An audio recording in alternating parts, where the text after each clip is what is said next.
তিনি স্বাধীন ভারতের প্রথম বিচারপতি যাকে কর্মরত অবস্থায় গ্রেফতারের নির্দেশ দিয়েছিল সুপ্রিম কোর্ট। তন্ন তন্ন করে তাকে খুঁজে বেড়াচ্ছিল সিআইডি। তৈরি করা হয়েছিল বিশেষ দল, কিন্তু তাতেও খোঁজ মিলছিল না সিএস কান্নানের।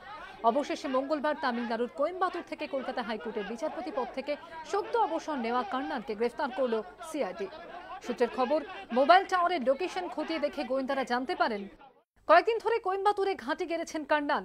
এই তথ্য পাওয়ার পর আর দেরি করেনি সিআইডি। এদিন সেখানকার একটি রেসিডেন্সিয়াল কমপ্লেক্সে অভিযান চালিয়ে তাকে গ্রেফতার করা হয়। বুধবার কান্নানকে কলকাতায় আনা হবে। আদালত অবমাননার দায়ে কান্নানের 6 মাসের কারাদণ্ড দিয়েছে সর্বোচ্চ আদালত। তাই তাকে কোনো আদালতে পেশ করা হবে না, সরাসরি নিয়ে যাওয়া হবে প্রেসিডেন্সি জেলে। এবছরের গোড়ায় মাদ্রাজ হাইকোর্টের বিচারপতি থাকাকালীন 20 জন বিচারপতির নাম ঘোষণা করে কান্নান দাবি করেন এরা সকলেই দুর্নীতিগ্রস্ত, এদের বিরুদ্ধে তদন্ত করা হোক। প্রধানমন্ত্রীকেও এই নিয়ে চিঠি দেন তিনি। এরপরই কান্নানকে মাদ্রাজ হাইকোর্ট থেকে কলকাতা হাইকোর্টে বদলি করা হয়।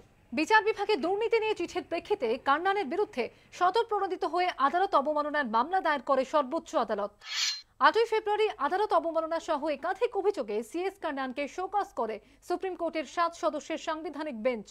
13ই ফেব্রুয়ারি সর্বোচ্চ আদালত তাকে হাজির হওয়ার নির্দেশ দেয়, কিন্তু হাজির হননি কান্নান। শেষ পর্যন্ত গত 10ই মার্চ কান্নানের বিরুদ্ধে জামিনযোগ্য পরোয়ানা জারির নির্দেশ দেয় সুপ্রিম কোর্ট।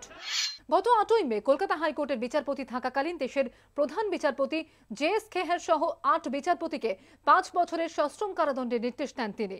সেই নির্দেশ খারিজ করে 9ই মে আদালত অবমাননার দায়ে দোষী সাব্যস্ত করে কান্নানকে 6 মাসের কারাদণ্ডের নির্দেশ দেয় সুপ্রিম কোর্ট।